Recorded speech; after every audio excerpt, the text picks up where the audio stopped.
अक्सर मुझसे company secretary students हमेशा पूछते हैं कि सर अगर हम इंडिया से सीएस कर लेते हैं तो अब्रॉड में हमारे लिए कोई अपॉर्चुनिटीज है क्या। हमने सुना है आईसीएसआई का, institute of company secretaries of India का आईसीएसए के साथ, institute of chartered secretary and administrator के साथ एक एमओयू है, जिसके तहत हम अगर इंडिया के सीएस बन जाते हैं तो हम यूके में भी एज अ सीएस वर्क कर सकते हैं। बिल्कुल आपने सही सुना।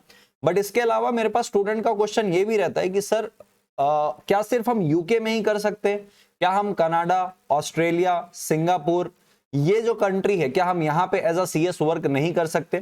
इन तमाम क्वेश्चन का मैं आंसर आपको आज इसी वीडियो में करने वाला हूं। क्या रूट होते हैं, क्या एग्जम्पशंस मिलते हैं, सबसे इंपॉर्टेंट बात सैलरी कितनी मिलती है।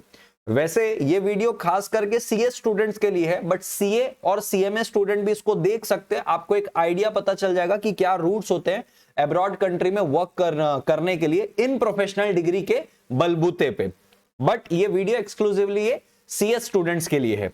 But before starting this video मैं अपने आप को इंट्रोड्यूस कर दूं। मेरा नाम अर्जुन छाबड़ा है, पेशे से मैं कंपनी सेक्रेटरी हूं। मैंने लॉ ग्रेजुएशन भी किया है, मैं मास्टर्स भी किया हूं लॉ के अंदर, और currently I am preparing for civil जज। सो मैं तीनों ही लेवल पे, सीए, सीएस, सीएमए, तीनों ही लेवल पे, यानी कि तीनों ही कोर्सेस के तीनों ही लेवल पे लॉ पढ़ाता हूं। और सीएस एग्जीक्यूटिव में मैं 3 सब्जेक्ट से डील करता हूं, कंपनी लॉ, जेआईजीएल एंड ईबीसीएल, जो सेकंड ग्रुप में। सो आप लोग का जो क्वेश्चन रहता है कि सर क्या हम अब्रॉड कंट्री में वर्क कर सकते हैं, तो बिल्कुल कर सकते हैं। जैसे कि आप स्क्रीन पे देख रहे हैं, आईसीएसआई और आईसीएसए का आपस में एमओयू है। मैं आपको बताना चाहता हूं, ये बेयर डॉक्यूमेंट पढ़ाने के बजाय मैं आपको चाहता हूं मैं सिंपल शब्दों में आपको समझाऊं, एक डायग्रामेटिक प्रेजेंटेशन करके, कि हाँ आपने बिल्कुल सही सुना है कि आईसीएसआई और आईसीएसए का एमओयू है। लेकिन एक एमओयू था 13 नवंबर 1998 को, एक एमओयू था जो कि पुराना था, जो कि सिर्फ और सिर्फ आईसीएसआई और आईसीएसए यानी कि यूके, जो लंदन का हेडक्वार्टर है, उनके बीच में था। अब जो नया एमओयू है 31 अगस्त 2018 को जो बना था, ये भुवनेश्वर में बना था, ये जयपुर में बना था। तो जो नया वाला एमओयू बना है वो पुराने एमओयू को सब्स्टिट्यूट कर दिया। और इसमें एक अच्छी बात ये है कि आईसीएसआई ने आज भी एमओयू आईसीएसए से किया है। और मैं आपको बताना चाहता हूं, आईसीएसए जो है वो ग्लोबल बॉडी है, यानी कि आईसीएसए के 9 डिवीजन है टोटल, जो आप देख रहे हैं, Australia, Canada, China, Malaysia, New Zealand, Singapore, south Africa, UK and Zimbabwe. यानी कि ये जो आईसीएसए है ये तो इसका हेडक्वार्टर यूके में सिचुएटेड है, बाकी 9 कंट्रीज में इसके डिवीजन है। इसका मतलब ये कि अब अगर आप आईसीएसआई यानी कि institute of company secretaries of India के अगर मेंबर बन जाते हैं, यानी कि आप इंडिया के सीएस क्वालिफाई हो जाते हो, तो आप आईसीएसए में रजिस्टर होके इन 9 डिवीजन में, यानी कि आईसीएसए के ही अंदर ये 9 डिवीजन आते हैं, आप इन कंट्री में किसी भी कंट्री में एज अ सीएस वर्क कर सकते हो, जो पहले कहीं ना कहीं पॉसिबल नहीं था। तो आप अपनी पसंद की कोई सी भी कंट्री में एज अ कंपनी सेक्रेटरी काम कर सकते हो, और आपको कुछ सब्जेक्ट्स की एग्जम्पशंस भी मिलती है। यानी कि अगर आप इंडिया के कंपनी सेक्रेटरी बन जाते हैं तो जब आप आईसीएसए का एग्जाम देंगे तो आपको पूरे एग्जाम नहीं देने, आपको गिनती के 3 से 4 एग्जाम देने हैं, बाकी जितने भी पेपर्स उनके होते हैं वो एग्जेम्प्ट हो जाएंगे। And on the similar way ICSA का कोई मेंबर, यानी कि यूके का कोई मेंबर अगर इंडिया में कंपनी सेक्रेटरी का कोर्स करना चाहता है तो मात्र उसको 2 पेपर देना पड़ेगा। मैं सारी चीज आपसे डिस्कस करूंगा और रियलिटी भी डिस्कस करके लूंगा कि एक्चुअल में रियलिटी क्या है, जाना चाहिए, अपॉर्चुनिटी मिलती कि नहीं, वगैरह वगैरह। वीडियो में बने रहिएगा, बहुत फ्रूटफुल वीडियो है। सो अगर मैं बात करूं एलिजिबिलिटी की, तो एलिजिबिलिटी में ऐसा है कि अगर आपको यूके का सीएस बनना है या आपको ऑस्ट्रेलिया, उनके जो भी 9 डिवीजन है उन कंट्री में एज अ सीएस वर्क करना है, तो एलिजिबिलिटी के लिए सबसे पहले आप इंडिया के institute of company secretaries of India के मेंबर होने चाहिए, वेदर एसोसिएट और फेलो। क्या सर क्या फर्क होता है? इनिशियल 5 साल जब आप मेंबर होते हैं सीएस बनने के बाद, आपको एसोसिएट बोला जाता है, और अगर आपको फिर 5 साल जब हो गया, यानी कि आप एक्सपीरियंस हो गए, तो आपको फेलो बोला जाता है, एफसीएस, फेलो कंपनी सेक्रेटरी। और आपके पास इंडिया के अंदर जब आप सीएस बन जाएंगे तो आपके पास गुड स्टैंडिंग होनी चाहिए मिनिमम 2 इयर्स के लिए। गुड स्टैंडिंग कहीं पे डिफाइन नहीं किया गया। गुड स्टैंडिंग का मतलब ये होता है कि किसी घोटाले में आप ना फंसे हो, किसी कारणवश आपकी मेंबरशिप सस्पेंड ना की हो इंडिया के अंदर, एक अच्छा कंपनी सेक्रेटरी की आपकी इमेज होनी चाहिए, और आप मेंबर होने चाहिए। तो मेंबर अगर आप 2 साल हो, अच्छी इमेज के साथ हो, तो आप एलिजिबल हो, आप ICSA में रजिस्टर होके उनमें 9 डिवीजन में कोई सी भी कंट्री का आप एग्जाम दे सकते हो और आप उस कंट्री के कंपनी सेक्रेटरी बन सकते हो। क्या एग्जामिशन मिलेगी समझेंगे, बट उससे एक पहले मैं और बताना चाहता हूं, ICSA के अंदर ना 2 डेजिग्नेशन है, एक होती है चार्टर्ड सेक्रेटरी, एक होती है चार्टर्ड गवर्नेंस प्रोफेशनल। डेफिनेटली ये वाला जो डेजिग्नेशन है ये थोड़ा सा बड़ा डेजिग्नेशन है। सर क्या फर्क है दोनों में? अगर आप चार्टर्ड सेक्रेटरी का कोर्स करते हो तो बेसिकली मैं बात करूं जो कंपनी सेक्रेटरी एग्जीक्यूटिव में पढ़ता है ना, कि आपको कॉर्पोरेट लॉज आना चाहिए, फॉरेन लॉज आना चाहिए, टैक्सेशन आना चाहिए, वो चार्टर्ड सेक्रेटरी है।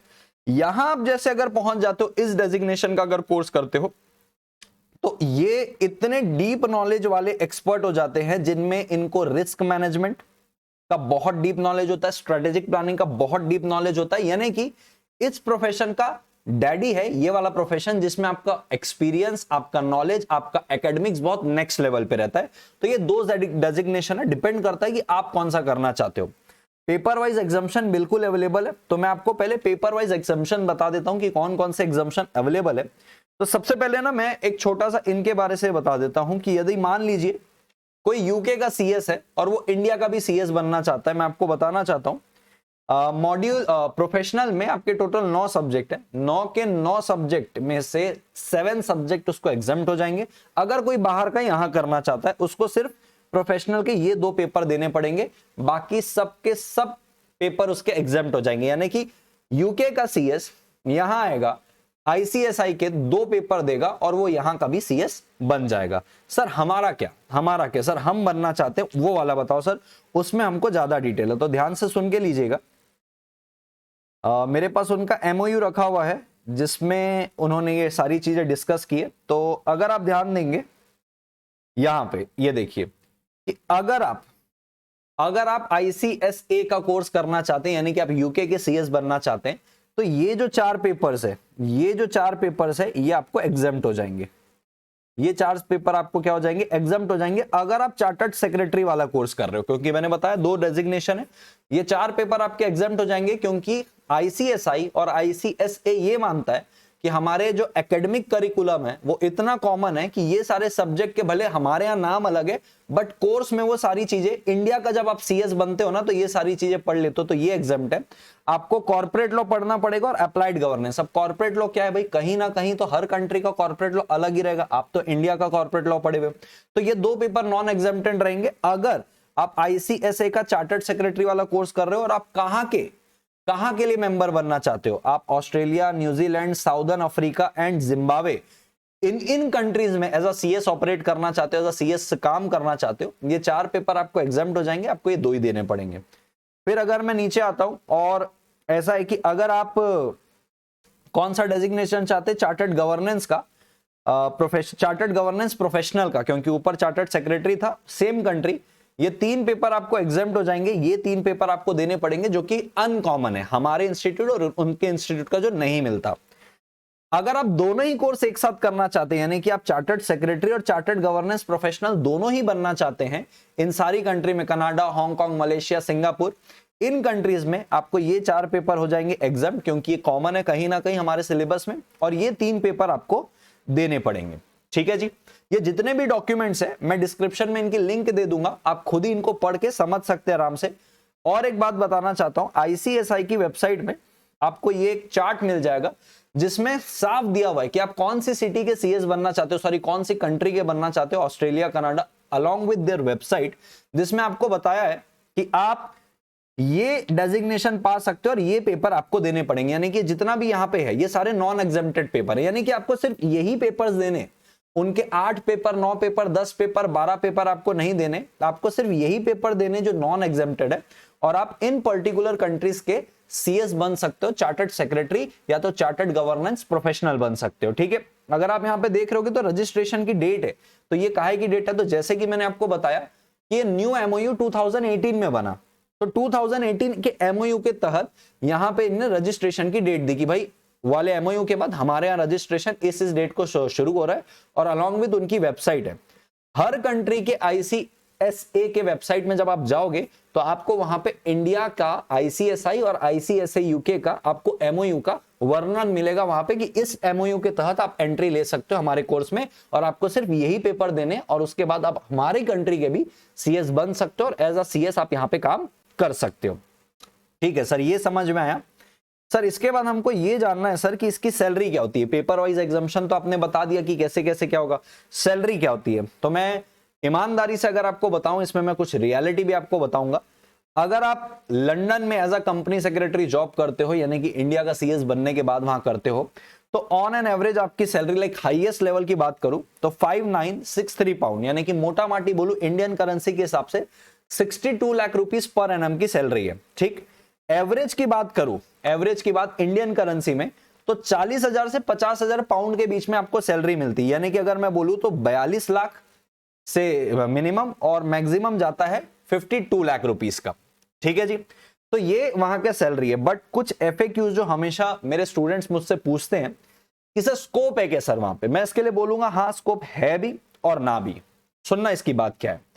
मेरे नाम बहुत सारे प्रोफेशनल कलीग्स हैं जो ICSA के यानी कि यूके के, जिन्होंने कोर्स भी किया, यानी कि वहां से डिग्री भी ली और वहां पे कुछ साल काम भी किया। तो मैंने कुछ लोगों से बात की कि भाई क्या सीन है, तो उनका ऐसा कहना है कि भाई एज सच इतना खास कुछ नहीं हो जाता कि आप भाई ICSA के भी मेंबर बन गए।